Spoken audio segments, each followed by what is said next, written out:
Sustainability Task Force and the Drought Contingency Plan Task Force meeting. If we can start with a roll call. Vicki Warren, County Clerk. Catherine Fish, Mojave County Flood Control District. David Dale, Public Member. Randy Gremlich, Flood Control District Engineer. Scott Holtree, Mojave County Development Services Director. Andrew Brischke, I think I'm a public member. With that, we'll go ahead and start with the Pledge of Allegiance. If everybody can stand and recite the Pledge of Allegiance.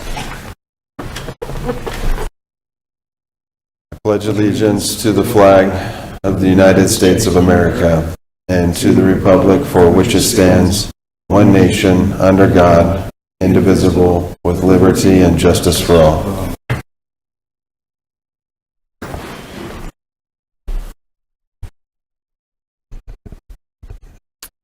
I have to excuse Robert Posey. He is away at this time. Our chair. I'm the vice chair. We'll go ahead and get an approval for the August 20th, 2025 and September 17th, 2025 meeting minutes. Did everybody have a chance to review them, or do they have any questions or comments? The minutes look good. Thank you, Vicki. I make a motion that they are accepted. Okay, we have a motion. Do we have a second? Second that. All in favor, say aye. Aye. Aye. We will move to our next item, which is any announcements from the task force members. I guess we can just go down the list, start with Kat. Do you have any announcements? No announcements. Dale? Or, I'm good. okay, Thank you. Nothing for me either. thank you. I don't have anything. No. All right. I turn this off. With that, we will move to the Drought Contingency Plan update. First on the list is the stakeholder interview drought vulnerability assessment and summary. Do we have anybody joining us from the consultants on Teams? Nobody's on our Teams meeting? And we don't necessarily have anybody from the city public works, but with that, we'll move to the matrix and monitoring. We'll turn it over to Andrew with a presentation on matrix and monitoring for drought contingency. All right, so, is that too loud? I don't know where to stand. I'm usually loud enough, but, so I was asked to give a presentation on drought overview, the different types of drought, a little bit of the drought summary, and then some metrics that we use at the U of A to track drought. Just so happens it's a big part of my research is vegetation and drought interactions for grazing management. And so I'll get into this. Hopefully I don't take too much time or drag along, but we'll get it started. Just so you know, I am a back-to-back winner in our Monsoon Fantasy game. I beat our climatologist, who's dew point 54, so just to let you know, I know my drought. But we're in a drought. I don't know if that's a surprise to anybody. Lately, despite what happened, what little rain we got, expecting more rain, but we didn't get it as we expected. But I don't think a couple of tenths is going to change what we're in right now. But so the metric, well, the product most people use to estimate drought is the U.S. Drought Monitor. I have some, and I'll kind of match these with the metrics that Watt Earth, is that how you say it, Watt Earth, kind of provided this group earlier. I wasn't at the meeting when they presented that, but I'll try to relate some of these to that Watt Earth matrix and kind of see where we can help improve this or make decisions moving forward with drought contingency plan as far as thresholds and triggers and all that. But this is a ubiquitous tool that's used nationwide. Unfortunately, it's a product that comes out every week.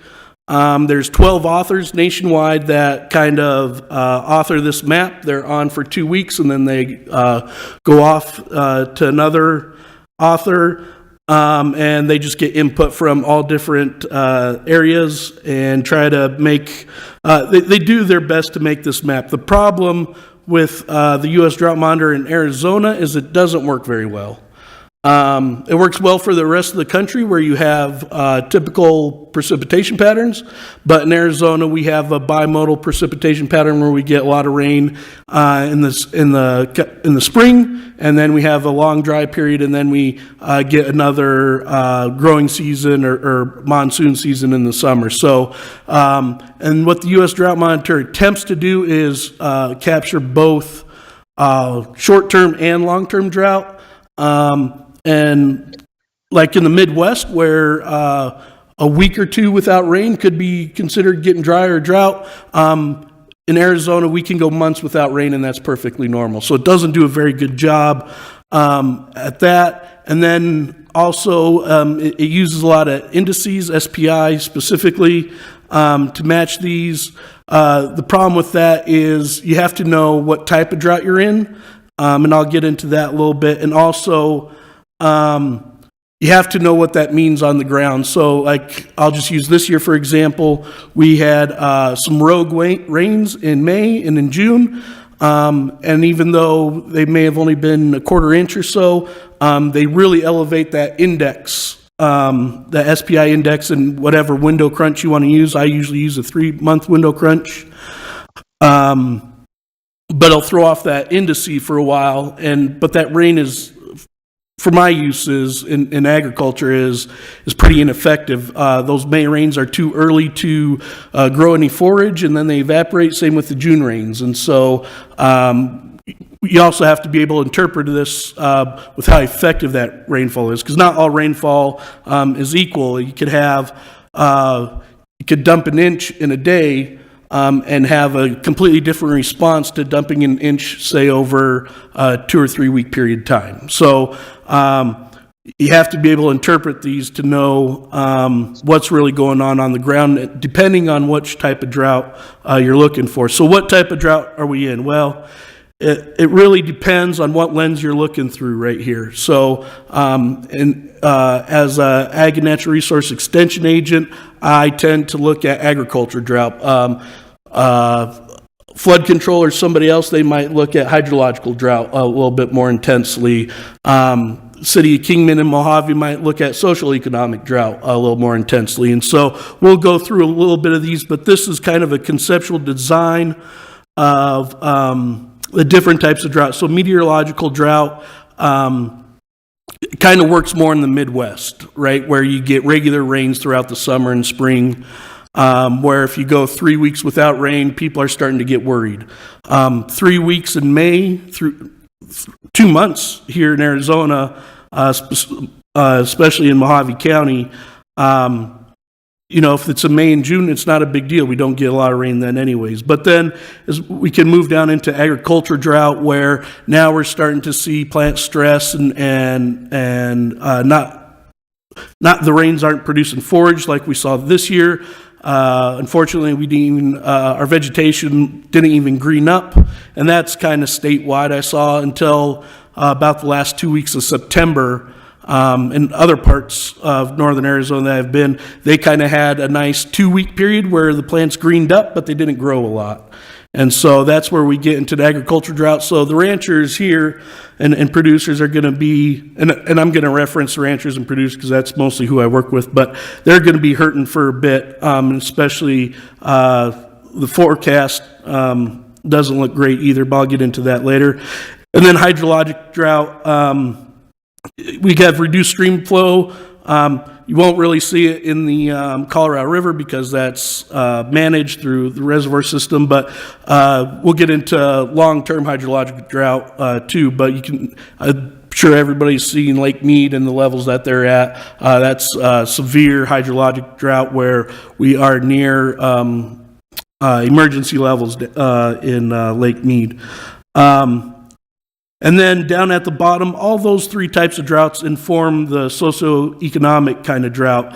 Economic impacts, are we going to have enough water to supply the goods and services that municipalities do, the social impacts of it, and the environmental impacts. And so those are the three different types of drought. There we go. This is what it looks like in data to me. This is one of my favorite figures. I'm not going to take the time to explain it, but this kind of shows over time from 1895 to September 2025 how drought kind of can impact longer term and how it accumulates over time. So each one of those pixels is a month in a different window crunch of accumulation. All you basically got to know is dark browns are bad or dry, dark greens are good and wet, at least in what I'd like to see. And then you can see the accumulation, the months are on the left and the month and year is down at the bottom, but you can see how drought can accumulate over time and the impacts it has further down the line. But those are, we lovingly call them barf charts, and they're my favorite thing. But diving a little deeper into the types of drought, we have meteorological drought that can last from weeks to months, weeks more in the Midwest, months kind of here in the arid Southwest. But it's a shortage of precipitation over an extended period of time. And so a lot of these different types of droughts have to do with temporal scale or time scale ramifications. Agriculture drought, this is the lens I look through usually. Deficits in soil water that stress plants and crop yield. So whether it's upland farming in the Midwest or rangeland growing grass for livestock in our county, we look at this at months to seasons, and you can see this is the three, I forget which one, this is average precipitation from June to nearly the end of September before we started really getting those rains at the end of September. But you can see again, browns are bad, greens are good. And so we're pretty dry across the whole state. And then we have agriculture or hydrological drought, and this is deficits in surface or subsurface water. These are little teacup diagrams that show how full our reservoirs are in the Colorado River system. And you can see that Lake Mead one is getting near, and we've been down there for quite a while. But this kind of shows the water deficit that we're in at a hydrologic scale. And so in the bottom left is the major ones, and the top right are some smaller ones up in the upper basin. And then socioeconomical, right? Deficits in supply and demand to support economic goods and services. Excuse me. This happens at the year to decade scale, right? And I know that we're very concerned with the Wallapai Basin and the groundwater situation there, and that could impact some of the goods and services Mojave County can produce in the future for growth and economic sustainability. But this socioeconomical drought is informed through those three other types of drought I just explained. So moving on, I was also asked to give like a climate summary. And so we have a whole toolbox at the U of A that I use quite often, and this is getting into that. But this is kind of the annual precipitation total and the average temperature over time from, again, 1895 to just when I pulled it in September before I wrote this presentation, or 2024, right? Because this one's on an annual basis, so a calendar year, and so we haven't finished this year, so I just went through 2024 on that. But I'll dig deeper into this in a little bit.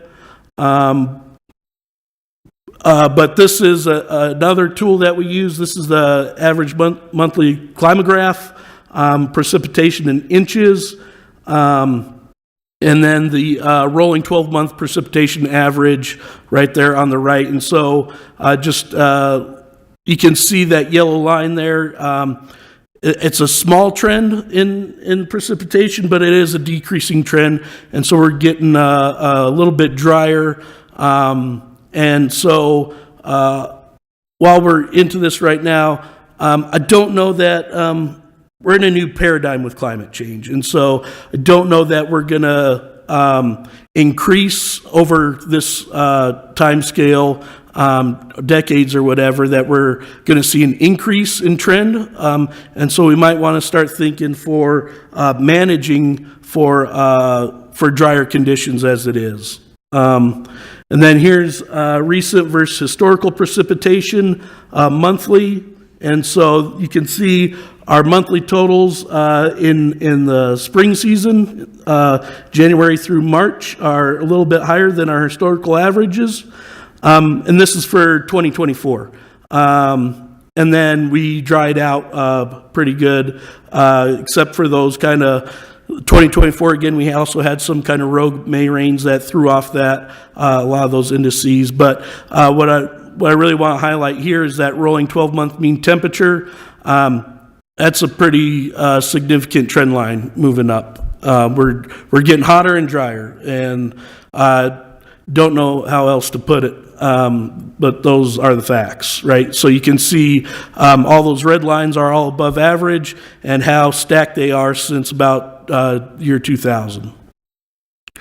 Okay, so this is looking at some notables. So the mean average temperatures, mins and maxes, and then I just kind of broke it out from the past 50 years, and 74% of those years in the last 50 have been at least above average, at or above average. And so it could be a concern, 3/4 of them being above average.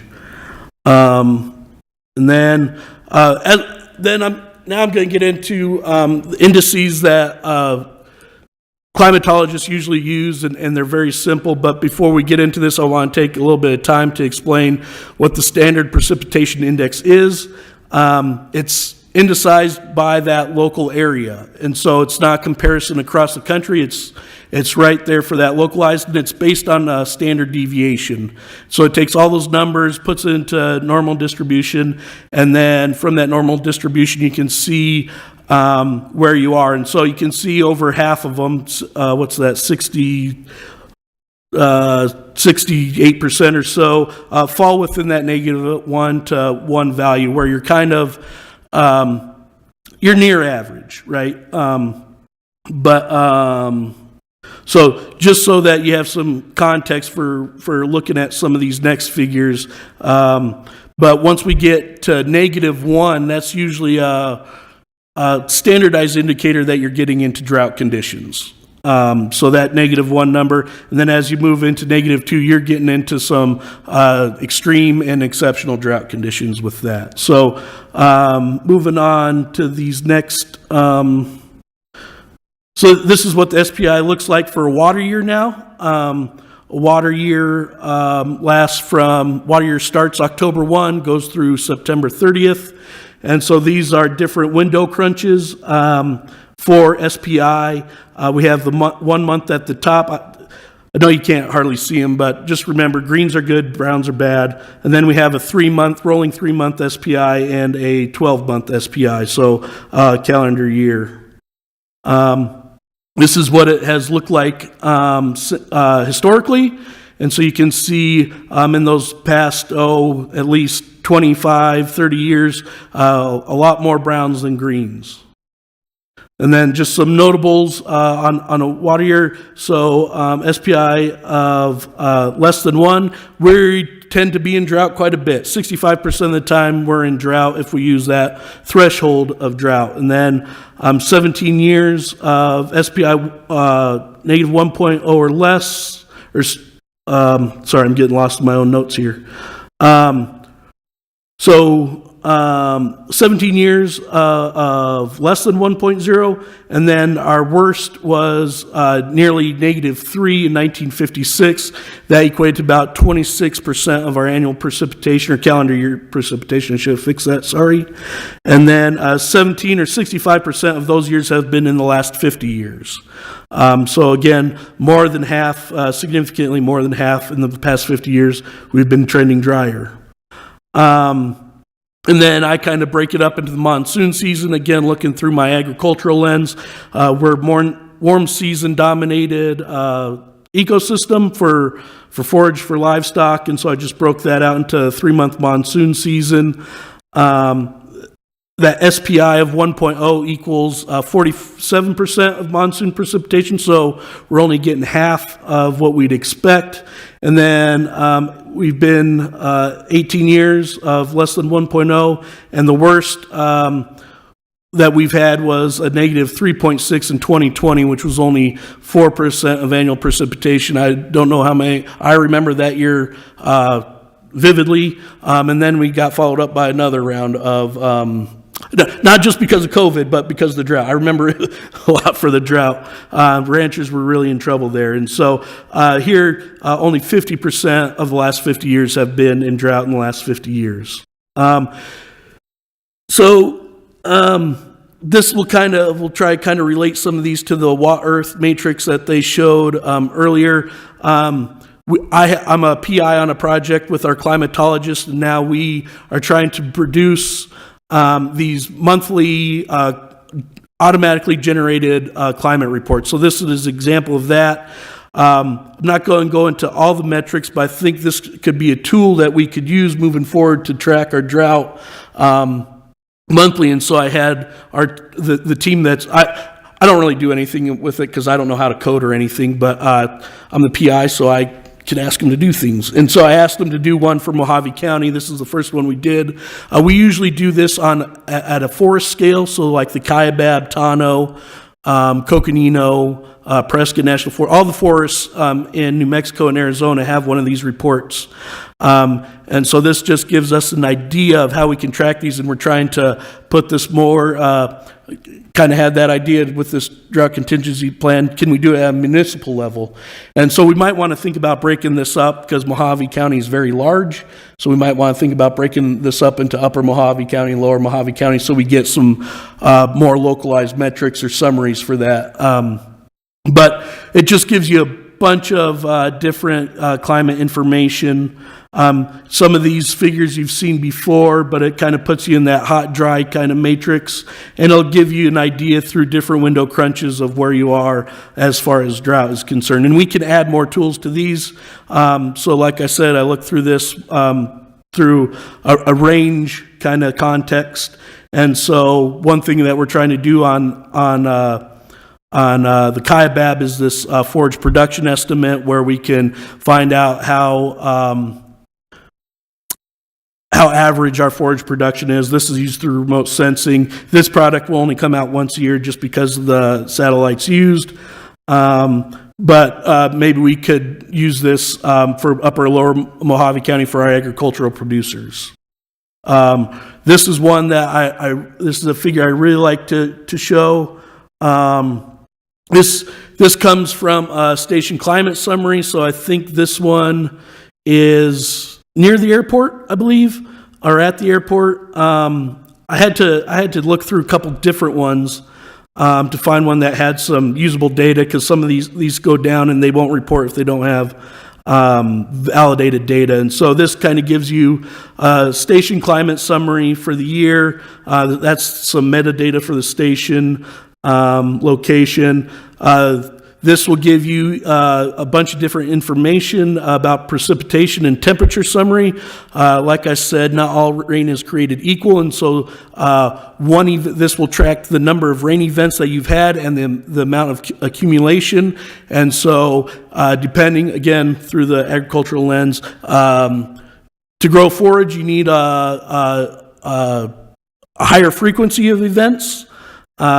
spread out over time. So that's what I look for, but you also need those gully washers to fill tanks. And so producers need both of those types of rains to fully utilize the precipitation that's on the ground. But that's just some more data. Dry spells, how many days in between events. And then this is one of my favorites. This is the seasonal precipitation accumulation. So when we get into that monsoon season, we can start to track if we're ahead of the curve or behind the curve as far as the monsoon season. So this tracks the day of the event and the accumulation, and you can see over time how it accumulates.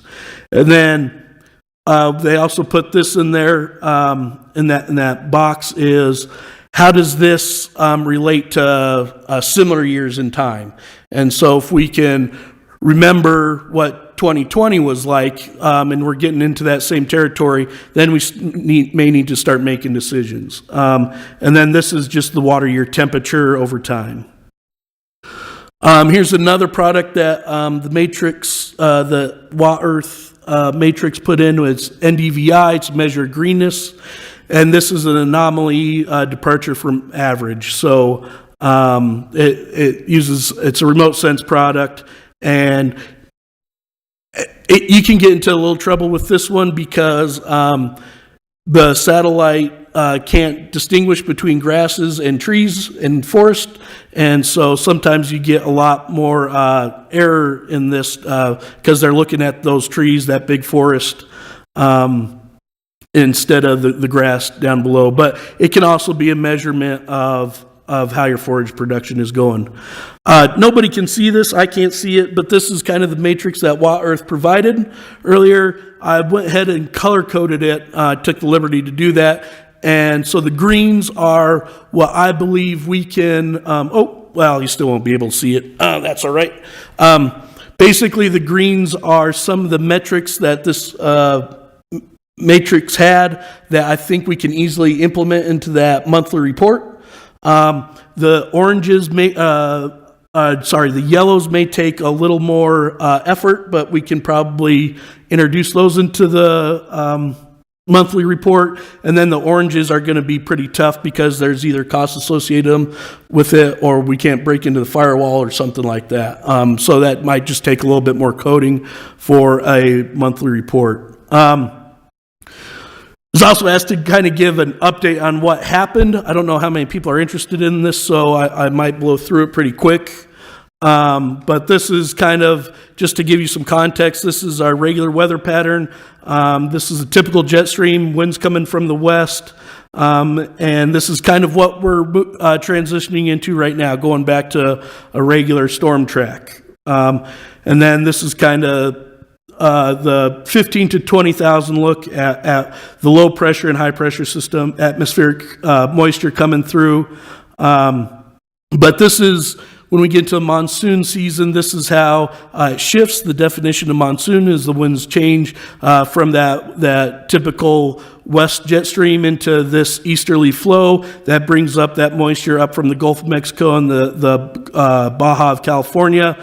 And so I'll explain more about this, but this is what we really look for during a regular monsoon season. We're looking for that high pressure system to come out of the Baja California and Gulf of Mexico to sit right over the four corners. So in the northern hemisphere, high pressure systems rotate clockwise, bringing it up from the Gulf of Mexico. The low pressure systems rotate counterclockwise, bringing up that moisture from the Baja California, and hopefully they complement each other and we get that nice those nice almost daily monsoon events. And that this is the kind of that moisture graph again setting in. This is how it typically happens with temperature through May and June. It starts to get warmer in the tropics, and then it starts to move north, and then we get those ungodly hot temperatures in July. But I kind of look forward to those ungodly hot days because that usually kind of means that we might have a system moving through in the next couple days. And this is kind of the air mass change as we move through the monsoon season from June 15 to August 1st. So you might notice that this is why Mojave County monsoon generally starts about a month later than southeast Arizona, for example, because it just takes a while for that tropical air mass to move to that northwestern direction. And then this is monthly precipitation. This is average precipitation through monsoon year, June through September. But what happened this year?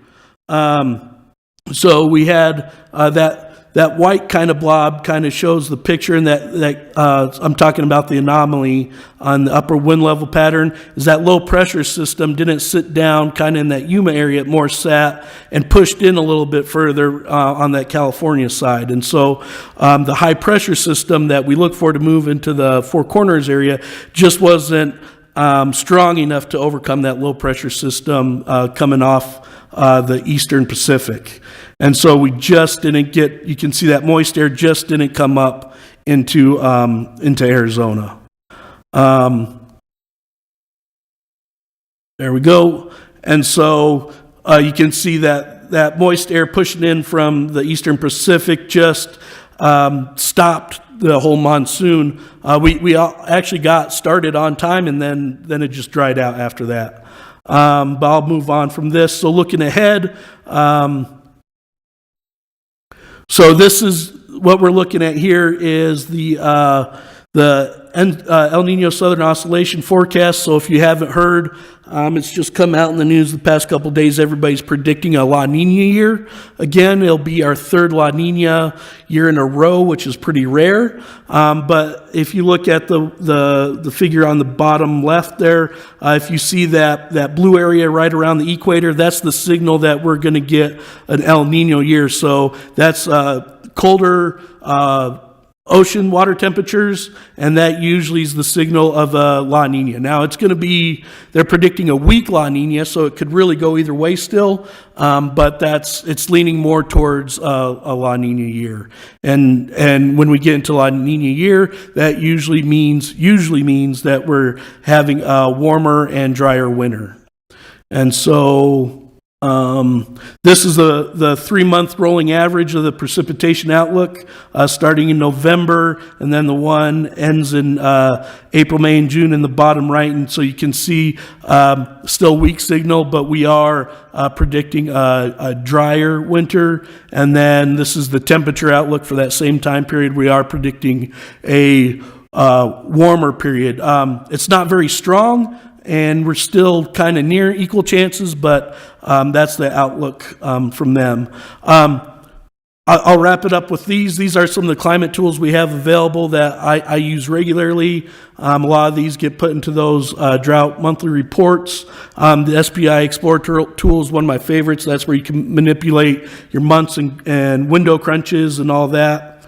Here's some other drought tools that we use regularly. The Westwide Drought Tracker is a really good one for tracking SPI, kind of at a pixelated scale. And then this whole climate toolbox is good for, depending on what lens you're looking through for drought, you might want to visit that. And then I'll finish this up with, I sent this to my climatologist to make sure I was getting everything correct.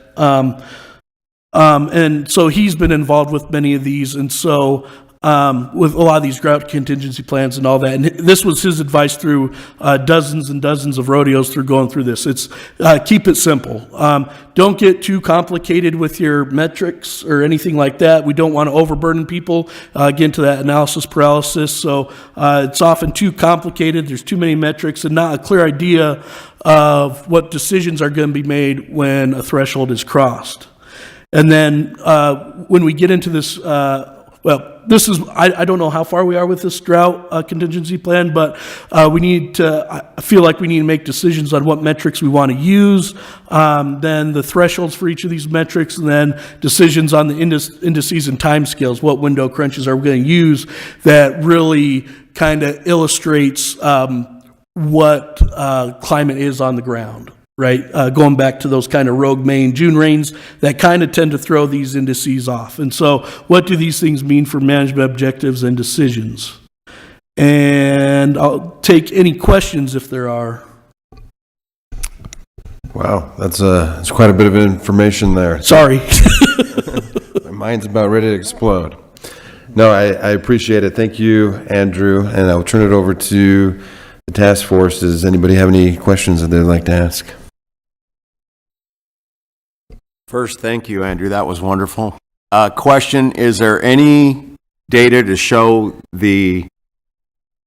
support the theory that storms, while less frequent, are getting more severe? I think we could probably put that together. And it might be in that station climate summary, where you could probably go back in time and figure out number of events versus accumulation is probably how I'd approach it. A lot of these, I have a notebook. I'm going to write that question down, and my climatologist can help crunch the numbers for that. So I work very closely with them. We're on a group chat nearly every day. But let me get my notebook and write that down before there's another question, if you don't mind.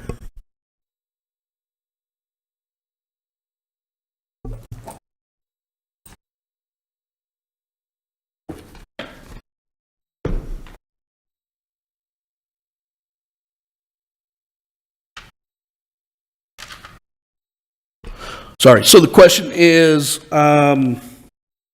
Is there any data to support the fact or the theory that the storms, while less frequent, are more severe?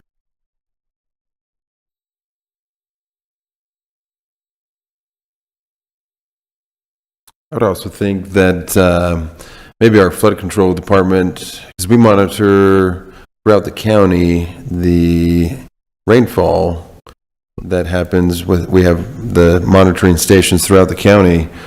We could probably gather some of that data as well to kind of show the intensity of some of these events that are coming. For example, we just had when was the Meadview? That was in May, first week of May. Meadview event in May that hit the 1,000 year event. And so every 1,000 years, that's the how much water we got. What was it, 3 inches, 4 inches?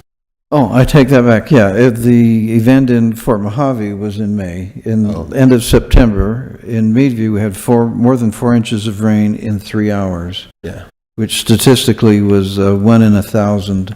1 in 1,000 year event. So Probably. a lot of the questions that you're asking is we can probably take the data that we receive from those monitoring stations and kind of there's probably a way we can plot them out and show the intensity of these events that are happening now and as opposed to later too. But I'm sure, Andrew, you have some information. yeah, so one thing about that is you may catch that. I don't know where your probes are in your soil moisture probes, what depths they are, but if you're going to have an intense event, it's usually all going to be runoff, and so it may not infiltrate into capturing the soil moisture. But on that point, we tried to break into the flood control soil moisture to see if we could put it in our reports, and it's behind a firewall.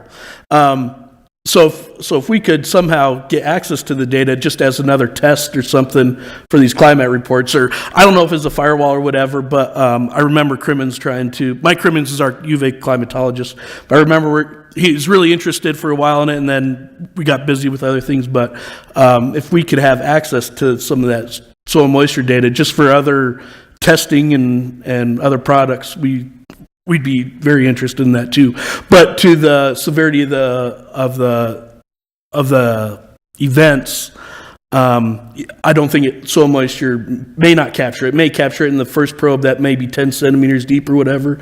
It's usually kind of a typical depth, but I can look into it. And then the other problem with measuring all these is the is kind of the distribution of our weather stations, right? It's very sparse in the west, typically, and we know how spotty our rains can be, especially during monsoon season, right? I mean, I've had it at my own house where my front yard is getting dumped on and my backyard is dry, right? I mean, the difference is that stark, and so being able to capture some of these events is very difficult just because the spotty nature of our systems, right? So, I think for flood control, they're not moisture monitoring. It's we have catch basins for our stations. So the water, we have over 250 stations. It's more than 200. I don't More think than it's 250. not quite. yeah, that would do it.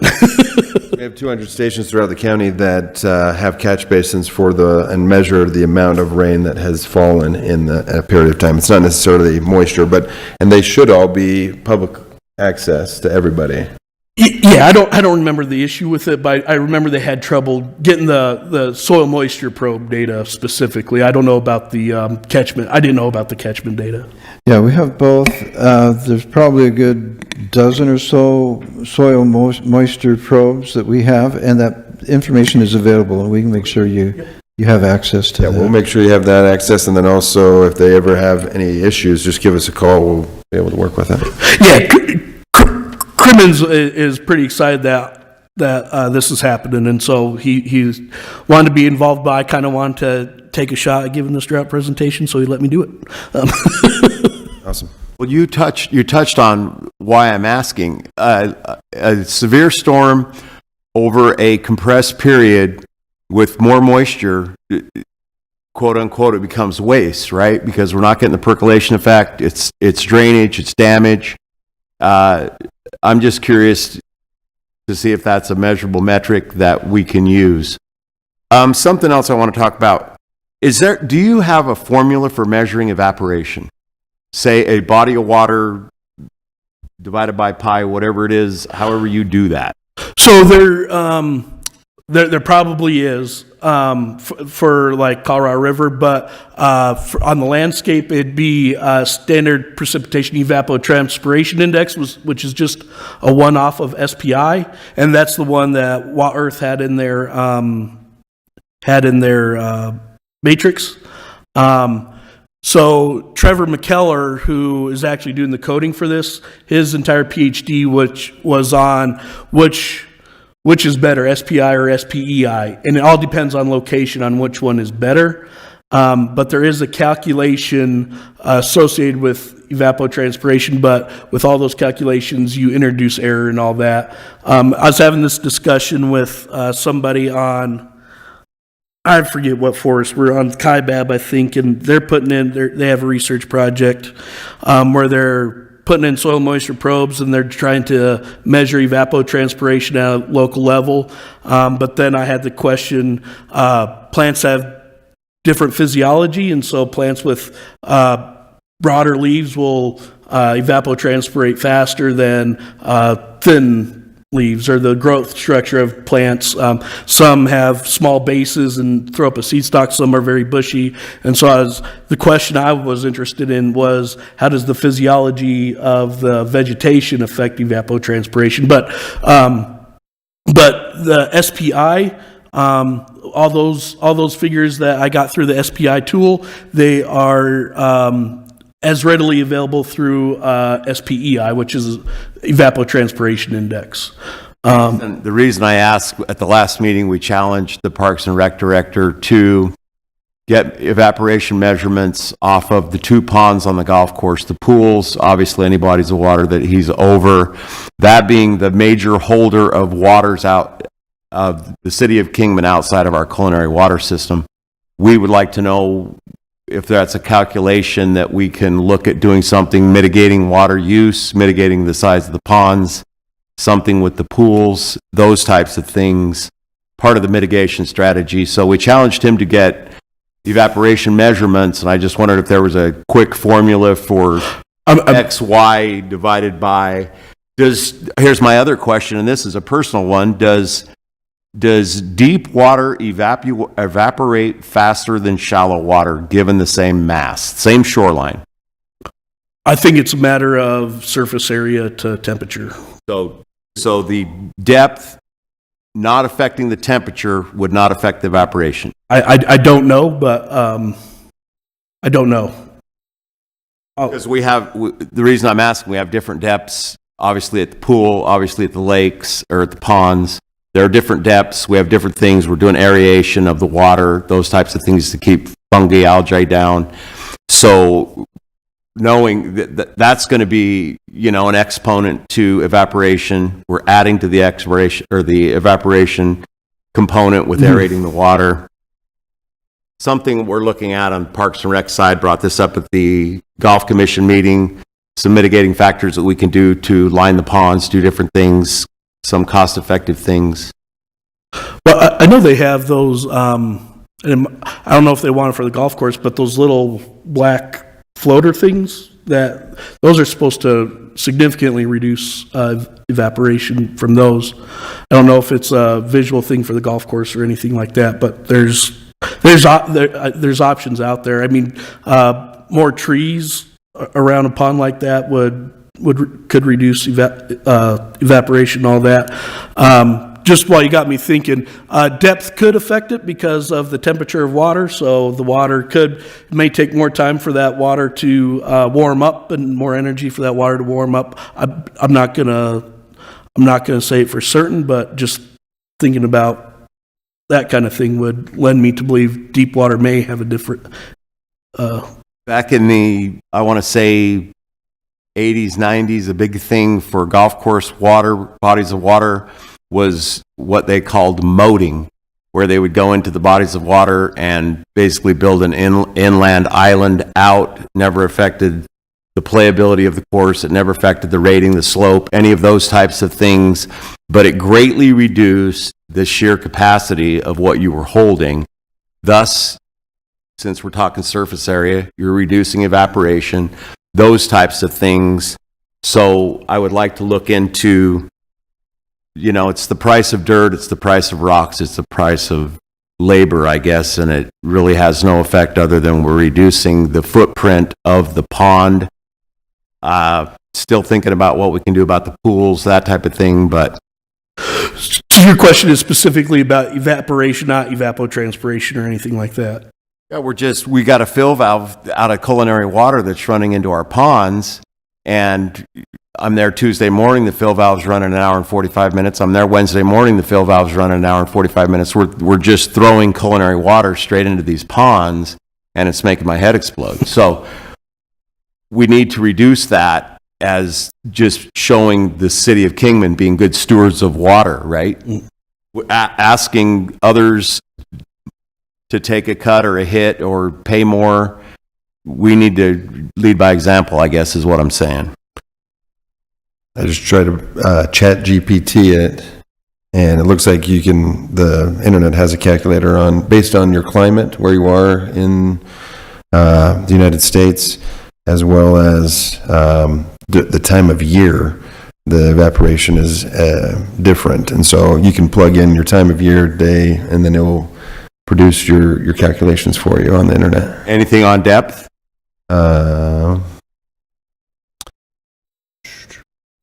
I'll have to check that out. I didn't see anything that it specifies depth, but it's all based on temperature and climate and time of year.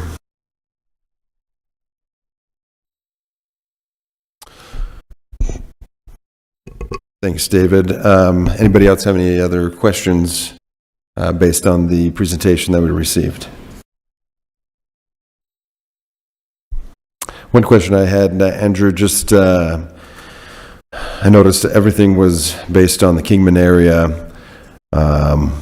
Did you compare any of this data to jurisdictions or throughout the state to see, are we above average, below average? Where does Kingman sit amongst the rest of the state?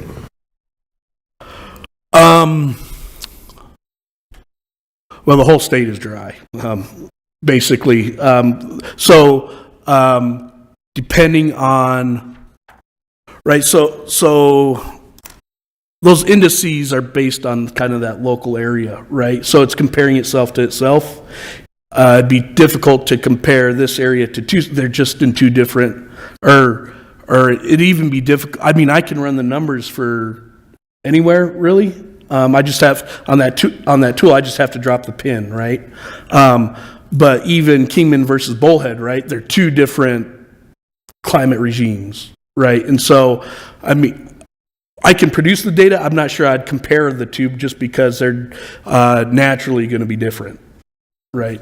Based on, we could compare it to elevation gradients is usually one way to compare it. I cut my teeth down in southeast Arizona, and so Kingman is very similar to like Wilcox in southeast Arizona, but like the rainfall would be much different because they get the monsoon earlier, they get a lot more, and then we're drier over here. Yeah.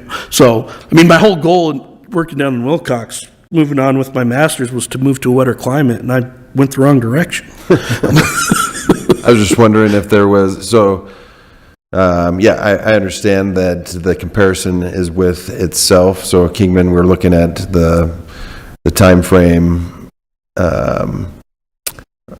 as far as the drought from the 80s or the 1800s to now.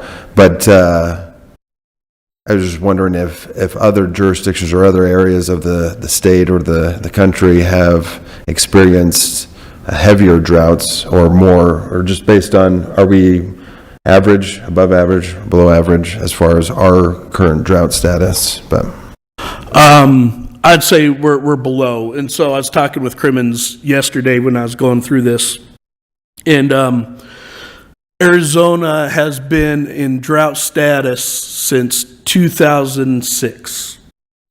And so even if you had some years or a couple of years back to back that produced better conditions, they still didn't come out of that drought designation, right? And so Crimmins was saying, well, drought is just supposed to be temporary, right? And so at some point we have to come out of this, or we just have to recognize that this is our new norm, right? And so he's kind of lamenting that a little bit. And so I'm not sure I'm understanding your question as you intend. So are you asking if like Arizona is in drought more often than like Minnesota? I'm probably not phrasing it right. I would just say, like, for example, Bullhead and Kingman are different, but Bullhead is probably experiencing a drought as well.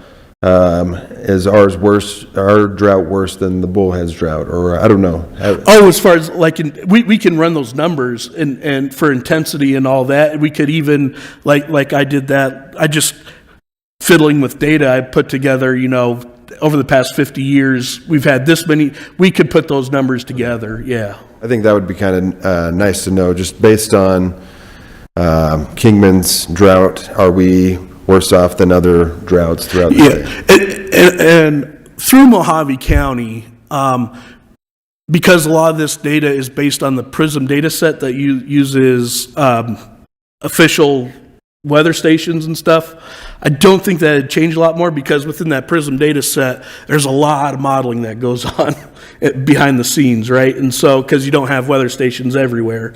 And so it models that interpolation on elevation, distance from the weather station, all that kind of stuff, right? So I don't know that you'd see a lot of difference in it, but I can, if you'd like the numbers, I could try to run them. Well, I can run them, but be upset about it for a little bit. I'll be grumpy for a morning. Any other questions? Yeah. Andrew, your last comments lead into my question. The weather stations that the Flood Control District uses, is that part of the data set that you used, like that one slide you had of the Kingman Station, probably at the airport? I'm not sure. That'd be a very much a Crimmins question of getting those stations online and stuff. And he was telling me, like, the station, he used words that I have never heard of. But the Kingman Station is like a co-op between the weather service and the airport or the city, and he wasn't sure which. It's definitely a Kerman's question I can ask is, where are the official stations in Mojave County that they can pull data from, and or how do we get more official stations online? I was gonna say, like Scott and Randy said, we have over 200, and most of them have precipitation data. Is that what you're looking for, or are you looking more for soil moisture, or do you want? Oh, I tend to go more with the weather stations than soil moisture. Yeah. Yeah, I think if we could help boost up that system, Yeah. it'd be a benefit to everybody. Yep. Any other questions? With that, we'll go ahead and move on. Did we get anybody online, Vicky? There is one person who entered, Sawyer Clark. No questions. Nobody from the consultants to kind of speak to the stakeholder interview that we did. Just as an update while we're here, I did participate in that with the consultants.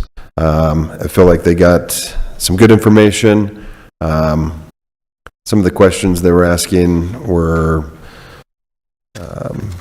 very specific for maybe other jurisdictions, not necessarily our Kingman jurisdiction where we're reliant on the aquifer, but maybe we can, if they weren't able to present the results of those findings at this meeting, we can have them do that at the next meeting. Moving on, partnering opportunities. Is there anything that we have that we can partner with the city, county, and city? Any opportunities out there?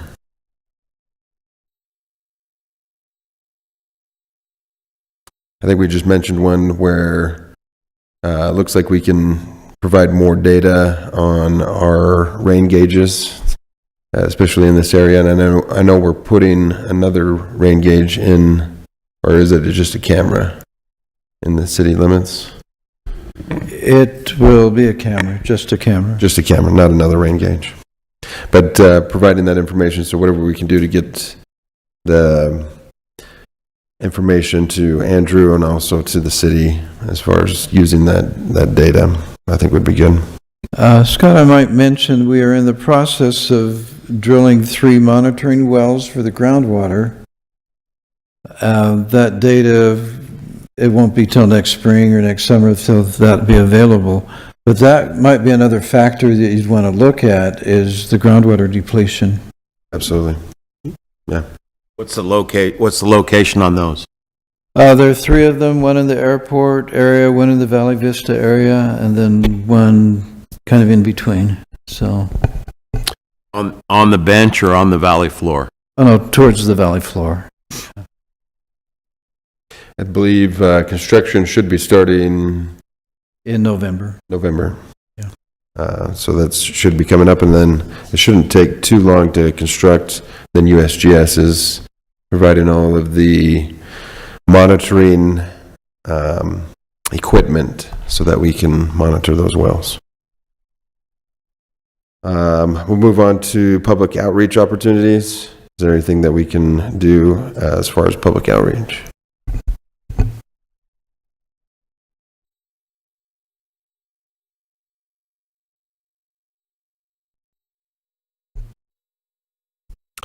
I think this meeting was publicized, but I think this is more for information that we can get to the public. And I know flood control does quite a bit of public outreach as far as how to prevent and stay away from floods. But as far as drought contingency, I'm not sure what or if the city is doing anything. They can maybe speak to it on our next meeting. We'll go to item number 2, which is our comments, announcements by task force members. It might be good to maybe give, at least while we have representation from the county here, maybe we could give a little bit of update on some of our projects that we have going on. I can turn that over to you, Randy. Yes, the most significant one is our Feldspar detention basin. The board has approved it. Construction should start as soon as the Bureau of Land Management gives us a final okay on our environmental assessment. We expect it to start in November. Construction maybe 6 months, 8 months.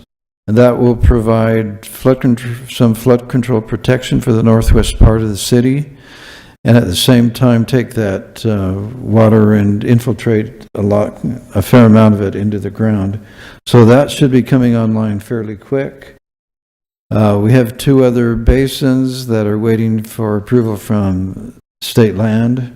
Have no idea when that's going to happen, but it's been in the works for quite a while. So those 3 projects are coming up, which should help the groundwater situation and the flood control situation. Perfect, thank you. Any other comments from task force members that'd like to bring up? Question for the group is, anybody from the county, anybody from the city worked with the Interstate 40 construction? It looks to me like they're draining the bulk of Clack Canyon right down the side of the freeway. Talking in the Golf Commission meeting, the city had very little say in that, if any. Wondering if the county had anything to do with the drainage plan off of the 40. No, all the hydrology was done by the state, by ADOT. Did they share it? Not very much. No, we really are not very familiar with what they're doing as far as drainage. At least maybe the city is, but the county, no. Yeah, I believe it's all within the city limits, and so they wouldn't have even come to us, or at least the county. So, yeah, it might be a good question for Mike at our next meeting. But I might say by state law, they shouldn't be changing the drainage patterns. So they'll build new roads and so forth, but the net effect should stay the same, theoretically. Yeah. They've increased the drainage footprint a lot. Then where they exhaust that is my concern, just looking at what's coming out underneath the freeway.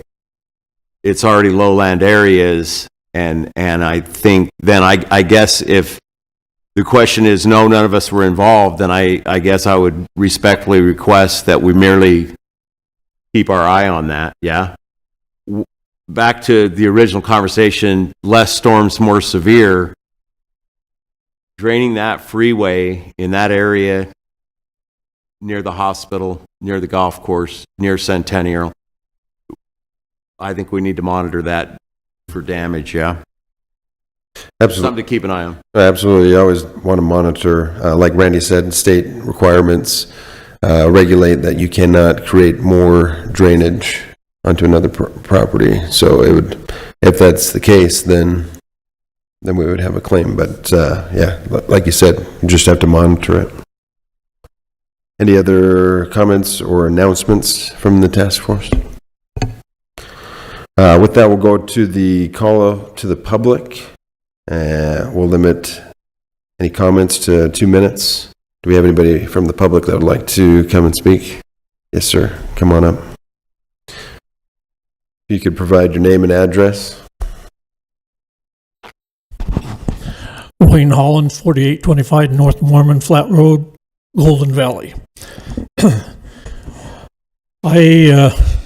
I'm a consultant with the Big Sandy Conservation District on their water education thing, and I listened to all this data that we're collecting and what have you, but then what are we doing with that other than these big government projects, detention dams and stuff like that?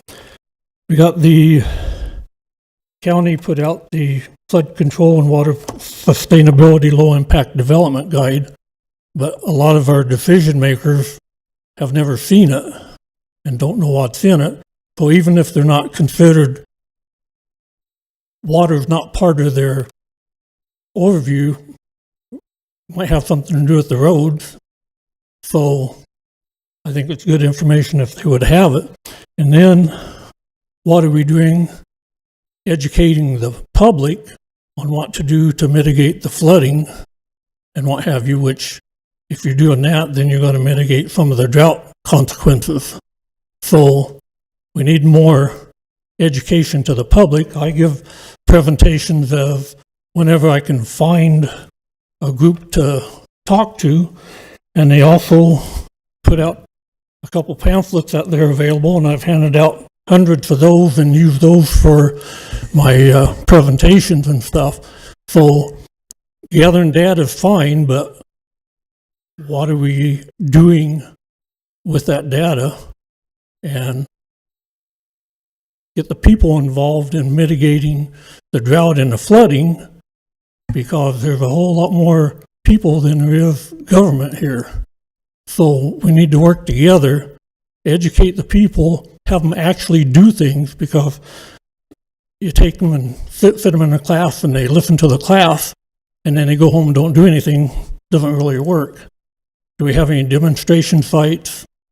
What's the county or the city doing to provide a demonstration site and projects going on that people can actually see if it works or not?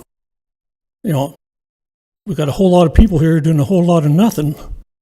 I know there's other people that do participate and learning about permaculture and using the water and stuff like that. So I just think we can do more educating the public and having them actually do things and have, now, how many people have rain tanks or rain gardens? You know, if they don't know, they can't do.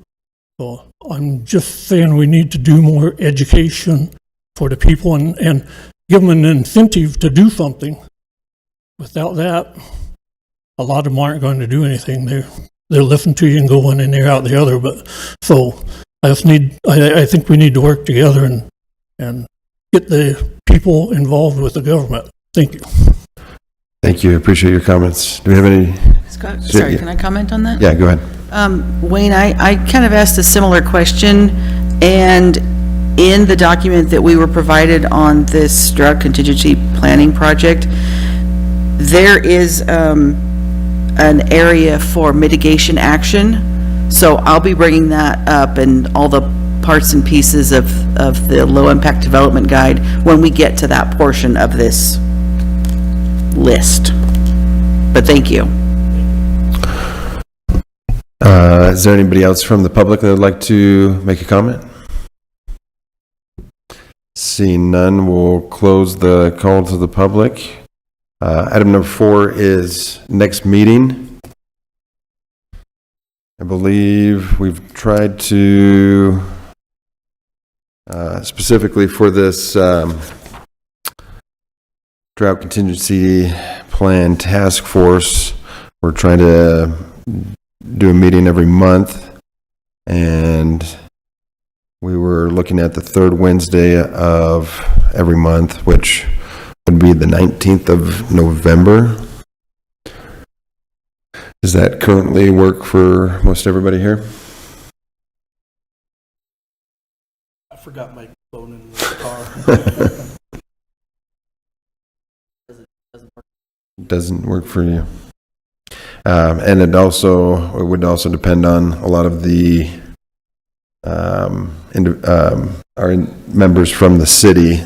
We'll kind of tentatively put down the 19th, and then if it doesn't work for everybody, we can schedule around and make sure that we can get more individuals here. With that, we are adjourned. Thank you, everybody. Thank you, Ann.